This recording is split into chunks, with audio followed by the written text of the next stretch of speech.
നായരെ ഇപ്പൊ വണ്ടി ഓടിക്കൊണ്ടിരിക്കുകയെന്ന് വിചാരിച്ചു. സ്പീഡ് 40 കഴിഞ്ഞു. ഇനി 4th ഗിയറിൽ 40 കഴിഞ്ഞൊന്നും നമ്മളെങ്ങനെ അറിയും? ഒറ്റ പെട വെച്ച് തന്നാലുണ്ടല്ലോ എന്റെ അപ്പന്റെ പ്രായമുണ്ട്. എടാ ഓടിക്കൊണ്ടിരിക്കുന്ന വണ്ടിന്ന് പിന്തിരിഞ്ഞ് നോക്കിയിട്ട് വണ്ടി എവിടെങ്കിലും പോയി ഇടിക്കില്ലേ? അതിനിപ്പോ ഓടുന്നില്ലല്ലോ. വണ്ടി 4th ഗിയറിൽ ഇടാ. അത് മാഷ് ദേഷ്യപ്പെട്ടപ്പോ അറിയാതെ ഇത് ഓടുന്ന വണ്ടിയായിരുന്നെങ്കിൽ. ഓടുന്ന വണ്ടിയിൽ ശരിയാവാത്തോണ്ടല്ലേ തന്നെ ഈ പെട്ടിലേക്ക് പിന്നെയും കെട്ടിയെടുത്തത്. ഇനി വണ്ടി എടുത്തോ. പക്ഷേ ഈ ക്ലച്ചും ആക്സിലേറ്ററും ഒരുമിച്ച് അമർത്തി ചവിട്ടിയാൽ എന്ത് സംഭവിക്കും? കാരണമൊന്നും സംഭവിക്കില്ല.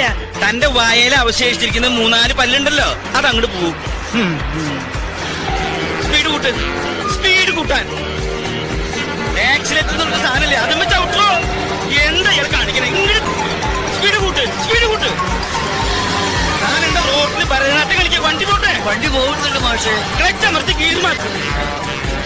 എന്തിനാണോ എന്നെങ്ങനെ കഷ്ടപ്പെടുത്തണേ? ഗിയർ മാറ്റുമ്പോ ക്ലച്ച് ഒന്ന് അമർത്തടോ. അതിന് ക്ലച്ച് എവിടെ? ക്ലച്ച് വേണ തനിക്കിപ്പോ വേണ ക്ലച്ച്. എടോ